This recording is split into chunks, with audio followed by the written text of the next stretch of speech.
and welcome to this webinar on unleashing the future of farming and, of course, the exciting realm of smart farming in South Africa.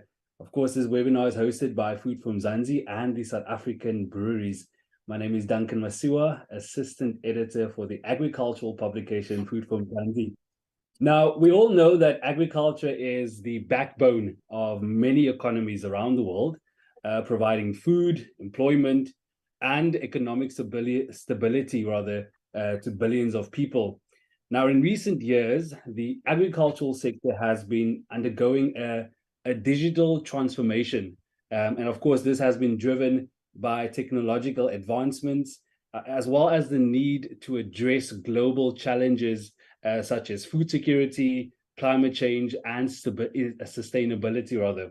Now, in this digital agricultural era, it is crucial to ensure that women and youth are empowered to actively participate and benefit from these advancements. And that is exactly the conversation that we will be having today. Joining me to have this very important conversation is Josh Hammann, the SAB Director for Agriculture and Sustainability, Lineo Maqala, a small-scale farmer from Senekal in the Free State, as well as Bavuyise Hermanes, who is the Manager for Mandatory Grants and Stakeholder Management. Of course, he's standing in for Dr. Innocent Sirovha, who unfortunately couldn't make it this morning. Joining them is Andrea Campher, who is a sustainability and climate change expert, along with Gugulethu Mahlangu, an aquaponics horticulturist. Thank you so much, everyone, for making the time to join us to have this important conversation. Josh, I think I want to kick off with you. Set the scene for us. You know, what are the potential economic and social benefits of increasing youth and women's involvement in agriculture, particularly in the context of digital technology adaptation? Great, Duncan. Yeah, thank you so much. So glad to be here and contribute. Let's talk digital transformation. Coming from a farming background, it's always a challenge into how does the youth transition from the traditional dads that used to farm. And what we've seen is that the youth, and especially female youth, have a much higher tendency to be early adopters of technology. And for me, therein lies the crux of how we transform, because there's a traditional view of what should a farm look like and what should be the practices on a farm. And there's so much information out there that can get quite noisy, especially if you're a farmer that's been doing the same thing for 15, 20 years, is what do you adopt and what don't you adopt? And what is the risk associated with that technology? And I think what I've seen is the youth have a much better ability to be early adopters of technology, to understand what is the pros and the cons. And with the networking that they do, both amongst themselves as well as with organized agriculture, youth groups, finding ways of how do they transition that into what they do on a day-to-day basis. And therefore, I really believe it's crucial that we, in an aging farming community, is get the youth excited about agriculture. And what better link than the digital transformation age, where the youth is the early adopters. They have the ability to translate what is available and what is practically implementable on their farm, and thereby getting the youth back on the farm. So I think absolutely critical to have that link. And for me, there's the future, is to have this new generation that can adopt the technology and convert what's happening on a day-to-day basis at farm level. Yeah. Lineo, Josh talks about getting the youth excited about agriculture, especially in the sense of digital transformation. Maybe take us through your agricultural journey. Are there any unique or innovative farming practices that you use on your farm? Okay, thank you for having me here. I'm quite shaky, but it's fine. The most important thing on farming is time management. That's what I can say. And the techniques that I normally use is when I prepare my fields, I rip, I do not plow. It's very important. And the other thing is that I also practice a crop rotation, which helps the soil to develop very well. Yes, thank you. Yeah. I'm sure farming is never easy. It comes with an array of challenges and barriers. What are some of those challenges and barriers that you have faced in your farming agricultural enterprise? Talking of the challenges, yes, we do face challenges like the late rainfall.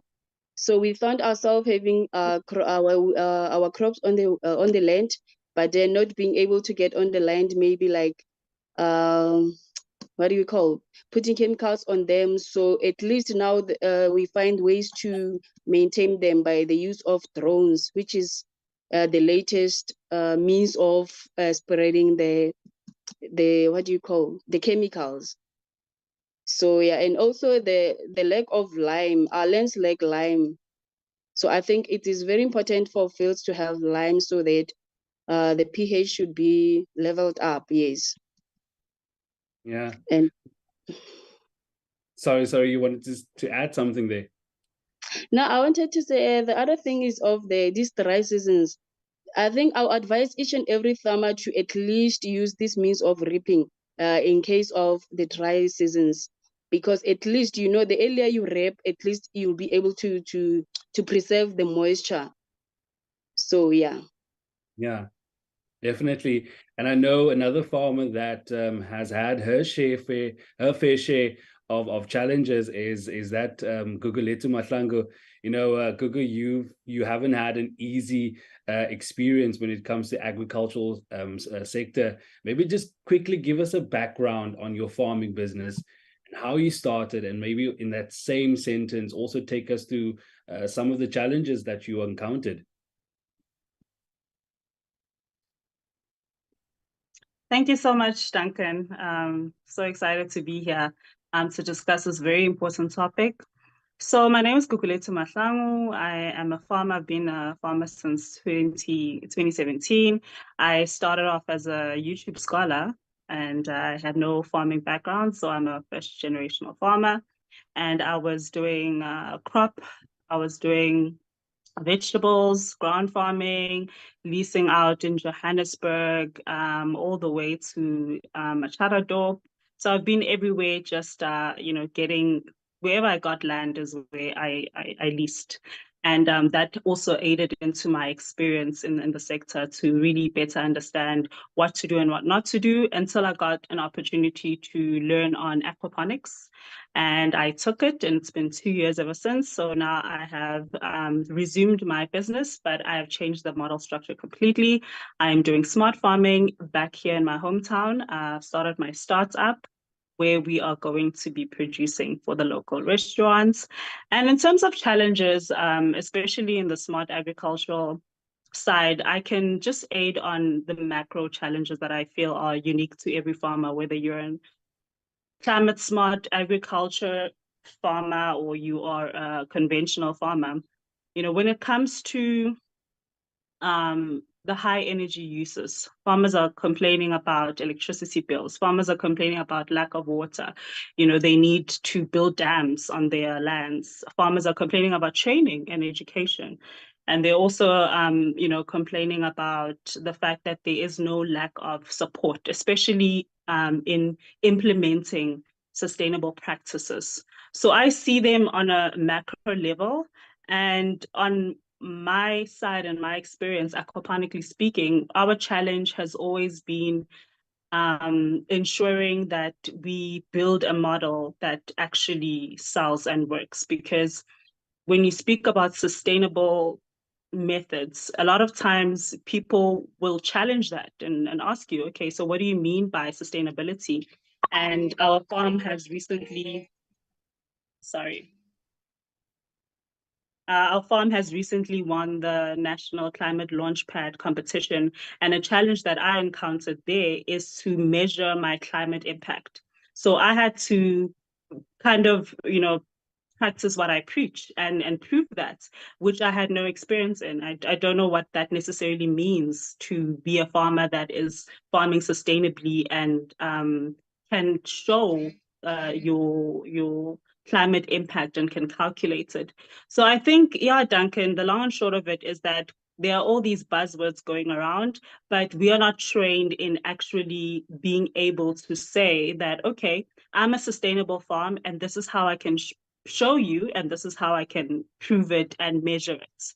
So yeah, that has been the biggest challenge. We definitely highlight a very important point there, especially touching on the training aspect of it. And I guess, Bavu, you said this is where you come in. You know, how can we ensure that women and youth have equal access to training and resources when it comes to smart farming and digital farming technologies?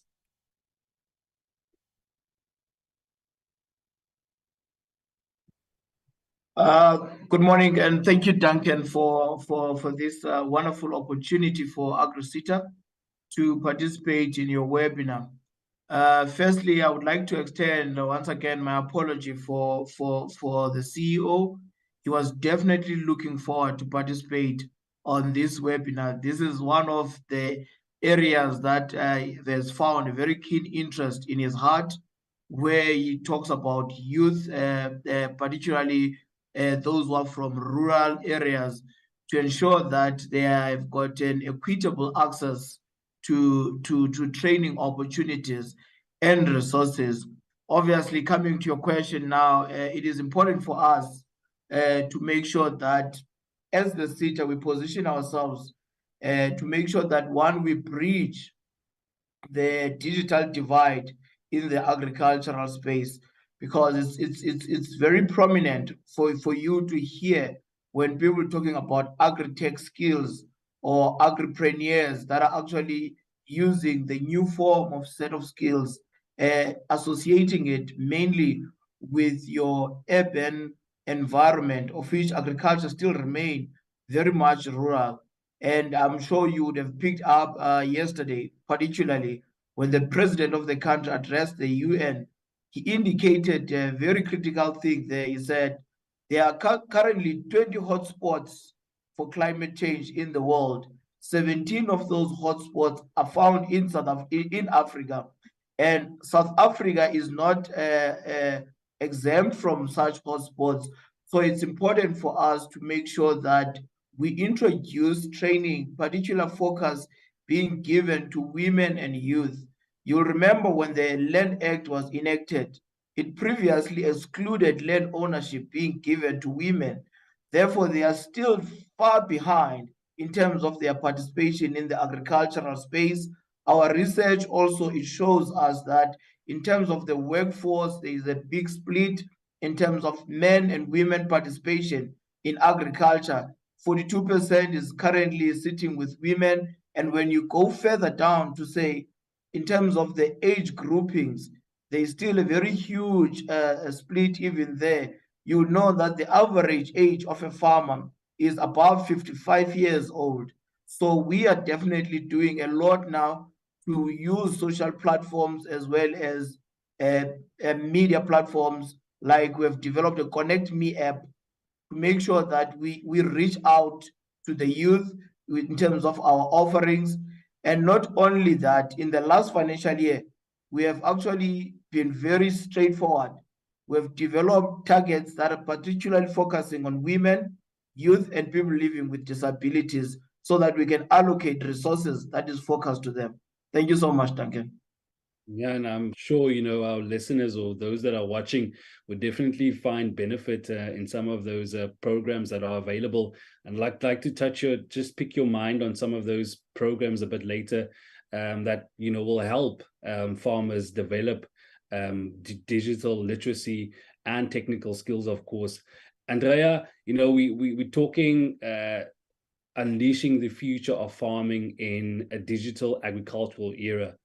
Maybe touch on what are some of the key principles of smart farming and how farmers can benefit, or how rather they can benefit young farmers entering the agricultural sector, and also maybe talk to us about, how can young farmers leverage technology and data to improve their farms' sustainability? Thank you very much, Duncan, and as well as for the opportunity to be addressing people today. So smart farming is also known as sustainable farming or climate smart, are considered practices where farmers then optimize yields by lowering their inputs or moving away from conventional farming practices, and therefore by conserving natural resources, not only to make it more environmentally friendly, but also to improve economic prosperity. So sustainability means to preserve the land for current and future generations. And key principles that we can look at is, for instance, building resilience through water and soil conservation practices, technology innovation, risk mitigation through insurance products, carbon credits and carbon offsets. That's also a very new technology in the technology space, a development. And then plan according to early warning systems or early warning reports. A farmer won't ever be exempted from harsh climatic conditions, but by using smart agricultural practices can reduce vulnerability and build resilience ultimately. And then also just on your question about how farmers can leverage technology advancements or to improve their farm sustainability. So precision farming, for instance, through the adoption of innovative technology, can increase productivity by measuring inputs that is required for that specific commodity or for that land. A farmer should understand the regional climate. They can optimize production through planting the right commodities, like I said, in that region, according to the right climate. But technology has improved so much or increased so much throughout the years that it serves as a decision-making tool as well for farmers. So yeah, I think just in essence is that technology provides a lot of opportunities, and we should tap into that. It is there. Yeah, no, definitely. Josh, Andrea just unpacked some of the benefits of moving away from conventional farming practices, and I know this is something that's quite important for SAB. I spoke to a farmer the other day who said, if you look after the soil or the soil and the earth will look after you. And that's definitely a conversation that you are seeing a lot amongst farmers within the agricultural space. Maybe take us through some of the specific sustainable farming practices that your company employs when it comes to the production of beer and the ingredients that you use. Yeah, thank you, Duncan. Super good question. And to be fully truthful, we don't know the answers yet, or all the answers yet. I think the fortunate part is that when you look at barley production in the Western Cape specifically, farmers here started off doing minimum tillage or zero tillage purely as a moisture conservation principle, not having a regenerative or sustainable agriculture mindset towards that. And fortunately, that has then led on to us becoming leaders in quite a lot of senses around how we do that and what is the techniques we deploy. But I think it takes a much more holistic approach. And in our case, it starts with plant breeding. So we don't look at plant breeding and agricultural practice and extension services as separated or independent functions. We bring it all together in a holistic view where we breed varieties with our growers in the areas that they're going to plant it, to specifically look for that resilience towards climate change and adaptability to microclimates. We are very fortunate then to have a model farm where we can take these varieties, plant them in our fields and mimic practices and new regenerative practices that farmers would do, and enable us to gather the data from there. What we've seen is with regenerative practices like minimum tillage, you have also the negative part, where over time you have disease resistance build up on herbicides because you don't till the soil anymore. So for us, it's really beginning on that journey to understand what are these practices, but not just what is the good, but also what is the unintended consequences of that.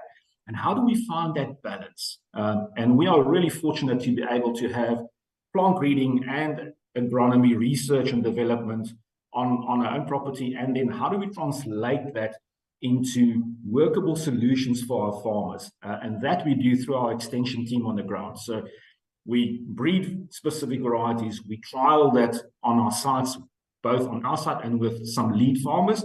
And from that, we develop protocols that we share with our farmers to enable them to make the right decisions going forward. So it's super important to us as a business, but re-emphasize, we're at the start of this journey, and I'm sure there's still going to be a lot of learnings in the next couple of years around what does regenerative agriculture actually mean, and how do we also look forward and try and predict what is the unintended consequences of some of the things we do now, so that we are better prepared to address those into the future. Yeah, and I suppose that's a big question. What does regenerative farming mean? Because for a small-scale farmer, it will mean something specific compared versus a medium-scale farmer or a commercial farmer. It might mean something completely different to those farmers. Gugu, maybe you can step in here. If you think about smart farming and regenerative farming, and some people even talk about conservation agriculture, what does that mean for you as a farmer, and what does that look like in your farming business? Yeah, thank you so much, Duncan.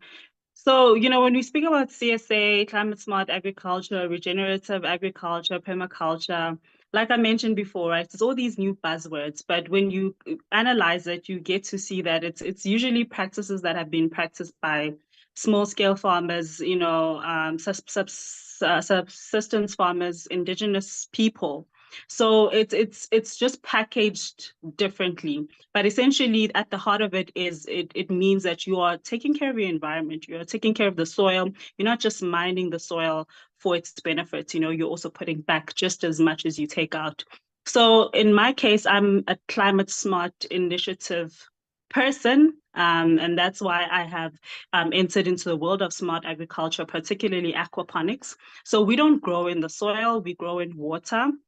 So it is very equally important that we measure our water quality to ensure that our fish and our plants are healthy, and that we are, climate smart in a sense that we are under a greenhouse. That means we have lower growing seasons. We are not affected by the weather.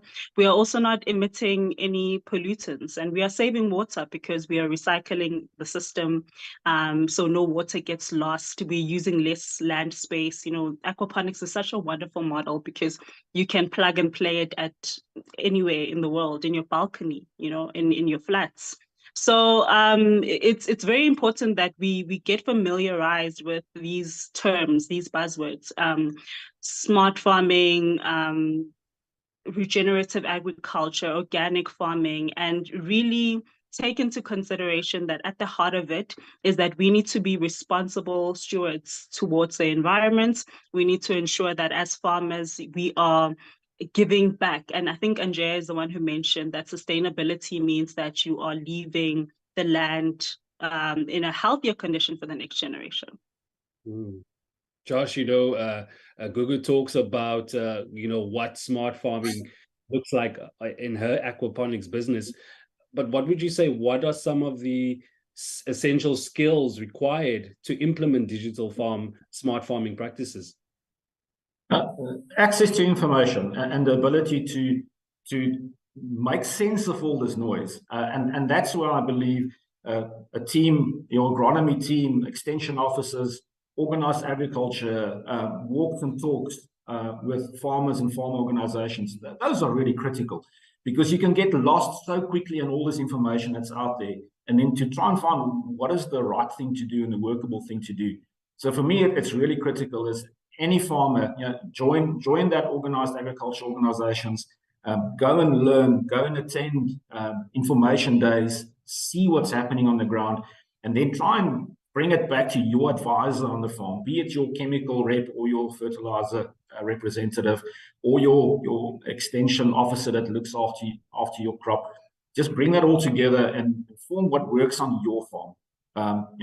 We can't apply all techniques everywhere. It's impossible, and I think Gugulethu alluded to that. You need to figure out what is it that you can do, and start off small. Start off with the one thing that you know and that you've seen from other examples that works.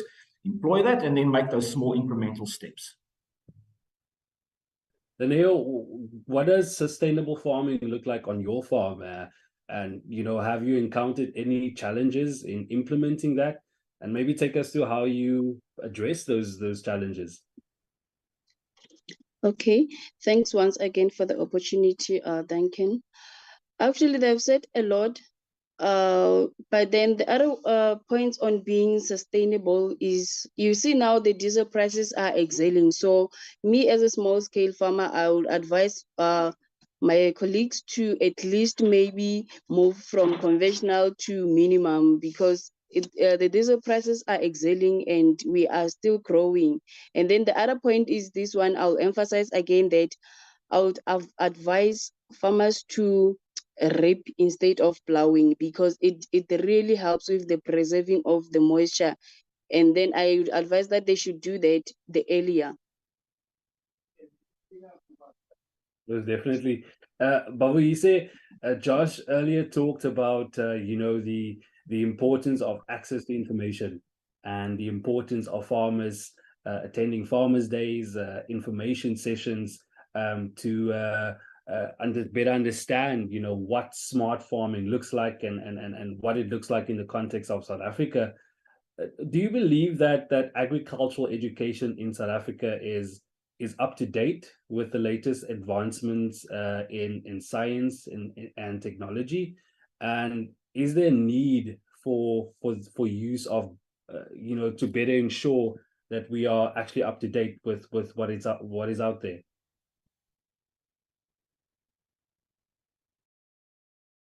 Thank you. That's a very interesting and a very insightful question, I must say. Firstly, I need to first acknowledge one thing, that the agricultural education in South Africa is a little bit lagging behind with the rapid changes and advancement which are coming with science as well as with technology. But the question we need to obviously discuss here and provide some way forward on is what needs to be done for us to accelerate the implementation of smart technologies, as well as to incorporate these buzzwords Google mentioned earlier on into the curricula. One of the things, obviously, that we need to face reality on is that in South Africa, we've got your traditional learning, which requires you to go into the classroom and actually study for a certain period before you acquire your professional skill. Then the other layer that needs to come in is to say, when last was that curricula reviewed? So it's important for us to position ourselves as the role players, particularly the training and development, to make sure that one of the things that we participate on is the issue of the review of the curricula. I would make an example where we are specifically involved. You'll know that 11 agricultural colleges in South Africa, they do not fall under the institution where education is based, which is Department of Higher Education. Therefore, we've taken it and made it our responsibility as AgriSETA to make sure that we finance those institutions. Not only finance them, we participate in their day-to-day operations to a certain extent by providing oversight. So this oversight also includes now the review of their curricula, as well as trying to break the barrier where one studies in an agricultural college but cannot access further education, either in a university or University of Technology. So review of curricula is the first step that we need to look at in making sure that the agricultural education is up to date. The second part, obviously, is the collaboration between academia, industry, and government to make sure we identify the trends that are actually coming in and bridge the knowledge gap to make sure we respond to the need. Because I always tell people to say there is a farmer of today, there is a farmer of the future. What are the needs of the farmer of the future? Is the curricula and the practices that we are actually implementing ready to give us a competitive edge in the emerging space. Particularly, you will know now that We just come from what everybody was talking about, which is the BRICS summit. I said to my team and my colleagues, particularly to the board, I said, let's leverage on India and China because they are way advanced in terms of implementing these new set of skills, particularly the ones that focuses on technology. If needs be, let's have exchange programs and leverage on our BRICS counterparts at a very lower cost. So University of Technologies, that's the second part. They need to play a central part in making sure that we actually make sure that there's no gap between the ICT departments as well as the agricultural science departments. A case in point here, you have TUT, which has developed a new model, which they refer to it as Agriculture 5.0. How then do we tap into their knowledge and make sure that we have got a smart agriculture of the future? Thank you so much. Yeah, definitely a lot more work that needs to be done when it comes to agricultural education in South Africa. Andrea, you know, Gugu alluded earlier to climate change, and Lineo as well, in terms of how that affects the agricultural enterprises. We know that climate change poses a significant challenge to agriculture. How can young farmers adapt to these changes, but while maintaining sustainable practices? And then I'm also wondering, you know, in terms of resource management, how can farmers make the most out of limited land and water resources through smart farming? Thank you for the question, Duncan. I think it's very important, and like you alluded, this I don't think it's a well-known fact that the agricultural sector is considered maybe the most vulnerable to the effects of changing climates. By adapting to climate change, it requires farmers to understand their climatic conditions within that specific area or their surroundings, and understand ways in which these impact of these weather occurrences can be reduced on their farming practices. It's important to familiarize yourself with what the industry tries to aspire, and just listening to Joss and also on what the agricultural education system tried to achieve. It does not necessarily mean that we need to buy the most expensive equipment or that should be used to adapt to changing climates or climate change, and also to look at reducing inputs. We should also increase our crop resilience, like I said, and reduce the impact of massive production losses through conservation practices. Now, at the end, when you blindside this, it can ultimately then affect the social economic circumstances of rural economies in agricultural regions. That will affect job security and moreover food security in the bigger picture. But just looking at what government or what industry initiatives is out there to assist these farmers as well, and I think Joss as well alluded to it, and is that research and development of climate change mitigation and adaptation is very, very important. And also organized agriculture and throughout the agricultural value chain, your private sector initiatives, they have extension services where they educate on these sustainable products.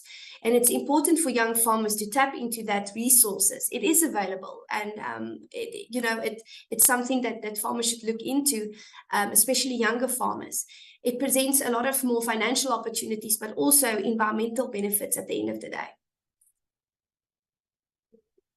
Thanks for that. Are there any government or industry initiatives that provide financial or educational support to young farmers in adopting smart farming techniques, Andrea? I think if you just look at the Agriculture and Agro Processing Master Plan that was published by government, there is a component where government is investing, I think, about 50 billion million rand into research and development on climate change mitigation and adaptation. And that will be done through Agricultural Research Council, etc. And also the AgriSETA will probably be part of that.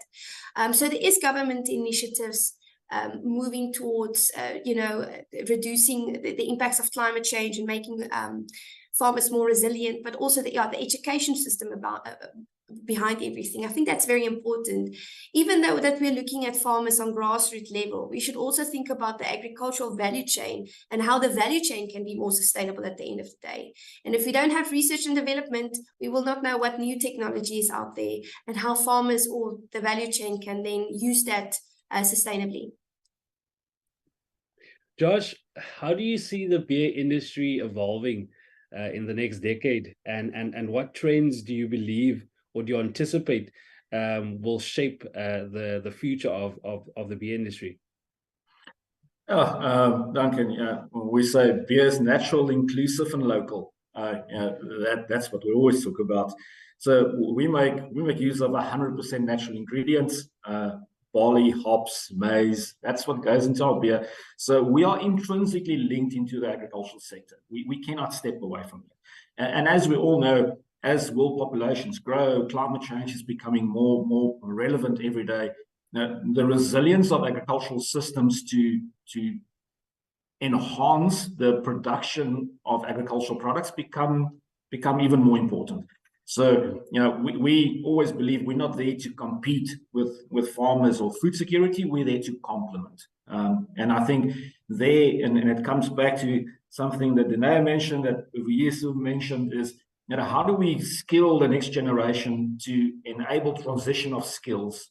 And we've seen that very important. When I started looking at young extension officers in our team, we found that the gap between institutional learning and practical implementation at ground level was lacking. So the one thing we did was to form an internship program where we take young graduates and really skill them to be able to take that forward. So how does that translate into the beer industry? Is we firmly believe that if we have the right team that advise farmers on the ground around what is the best practices, decision making at the right times, that will enable them to transition those skills into the other crops they produce. So we believe the beer industry is leading in terms of what we do in the agricultural sector. And by doing that and by enabling our teams to go and educate, train, transition skills, those skills will then be used in the production of other crops that will talk towards food sustainability. So critically important for us to stay within the sector, focus on research and development, focus on how do we train not just farmers, but also our own extension staff to be able to transition skills to farm level. And by doing that, we will not just secure our ingredients into the future, but also transition skills that farmers can use for the greater production of food systems. So really, I think the beer industry plays a critical role in this journey. Yeah. Lineo, Josh talks about the future of beer with a lot of optimism, and of course focusing on the need for the importance rather for training, taking into account your personal agricultural journey and experiences as a woman in the farming industry. How would you say have your experiences shaped your vision for the future of farming? Okay, thank you once again, Duncan. The journey has never been easy, and it's still not easy because we're looking a lot of agricultural mechanization. That's what I can say. There is no mechanization in agriculture. There is no good soil, lack of capital, and we need. I'll go back to the point whereby they talked of the trainings. We do need trainings, Duncan, for us to become more developed into agriculture.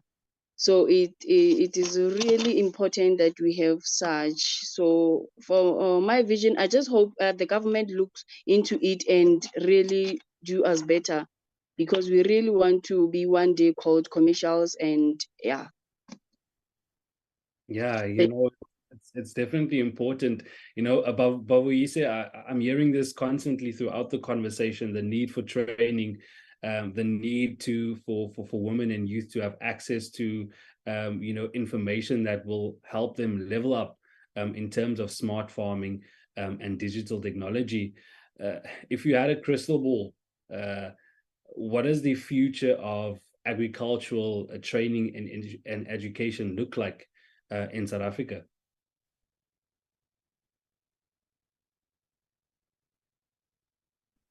No, thanks for that, Duncan. I think firstly, before I go to your question, I need to just comment on what Lineo has already just touched on, the need for training.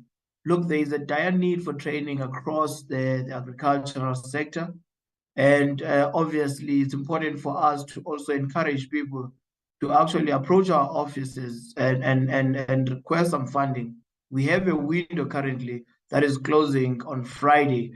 But going into your question that says, if I had a crystal ball, what would be the look in terms of the future of agricultural training and education? Look, one of the things that we need to focus on is that there is artificial intelligence that is an unavoidable wave. And if we are stuck into the jobs of the past, we will start seeing the industry bleeding jobs, and we will start seeing uncomfortable environment, especially to those who are operating in the remote areas, starting to be unbecoming. You know that currently there is a widespread on the issue of farm killings in South Africa. The second issue we need to obviously look at is that agricultural training and education, it needs to be characterized by issue of inclusivity. We need to be inclusive in our approach, and we need to make sure that we prioritize the issue of innovation as well as sustainable agriculture practices, because the resources that we have today are not going to be there forever. You will know that Western Cape suffered drought. Soon after that, Eastern Cape, particularly the Port Elizabeth, Sarah-Batman area, was hard hit by drought. So we need to make sure that innovation and sustainability are at the forefront of our training demands and our training needs. The other part, obviously, is an issue of, if we look at the full value chain, we need to start incorporating issues of blockchain in the supply chain. This will now enhance transparency in our operations, and not only transparency in our operation, it will also see our emerging farmers leverage in joining the e-commerce markets and making sure that they are no longer price takers, but also price setters through the use of technology. The other part, obviously, that we need to talk about is what is not used mainly in agriculture, but is being adopted in responding to energy, is government needs to introduce tax incentives now in making sure that if we've got either women or whoever who's participating in smart agricultural technologies, what is there that government will give them? Because these smart agricultural technologies are not coming cheap, they are coming at a cost. With the unreliable energy in South Africa, there is another leg that puts pressure into our farmers. So those are the things that we need to make sure that we implement and incorporate in our training to ensure that we're at the forefront of the global agricultural investments within our South African market. So thanks, my brother.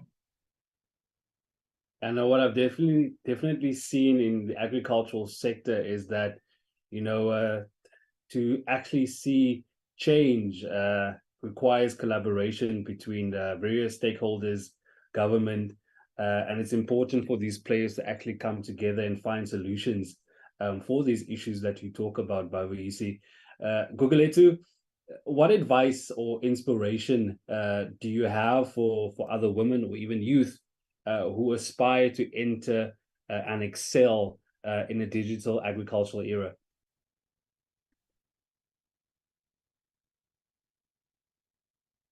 Yeah, so I mean, when it comes to getting into agriculture, firstly, I always urge women to get into agriculture, because I feel that they will find it absolutely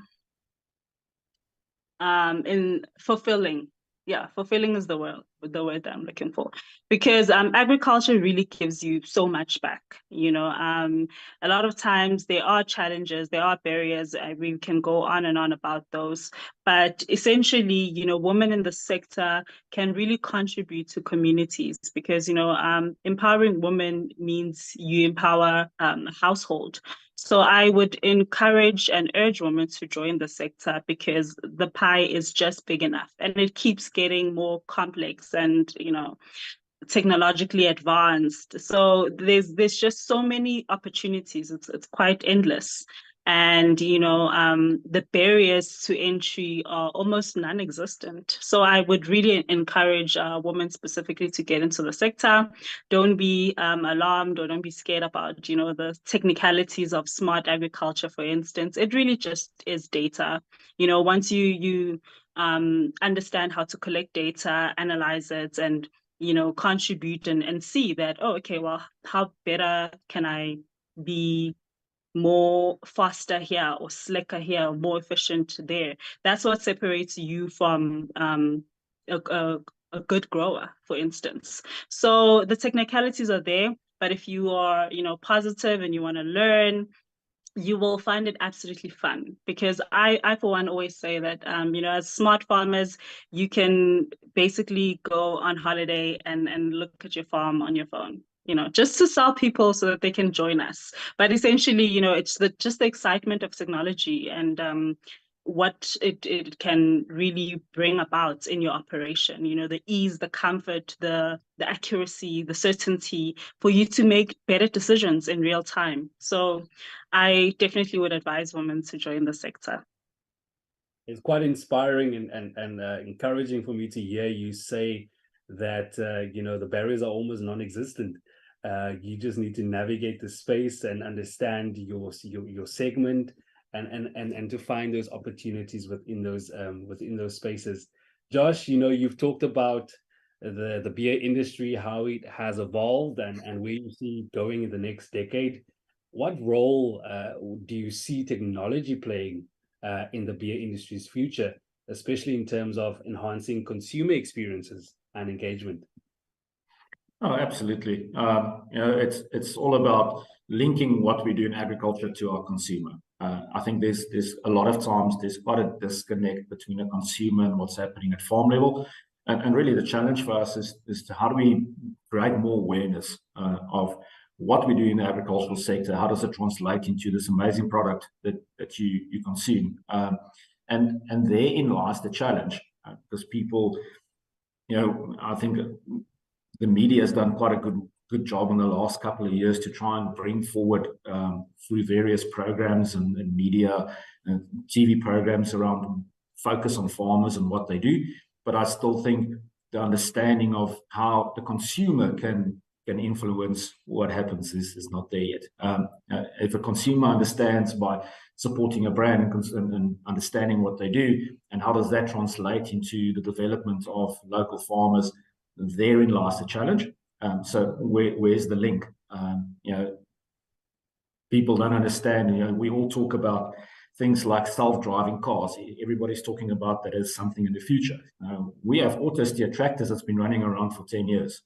You know, and once you talk to consumers, people, their minds are blown. So I think it's, for us, that digital transformation is also part of how do we bring the consumer closer to what the farmer does, to create that appreciation and then drive that localization again, to support the local product. To say, yeah, I'm supportive of this because I understand how this is driving value, economic value into our communities.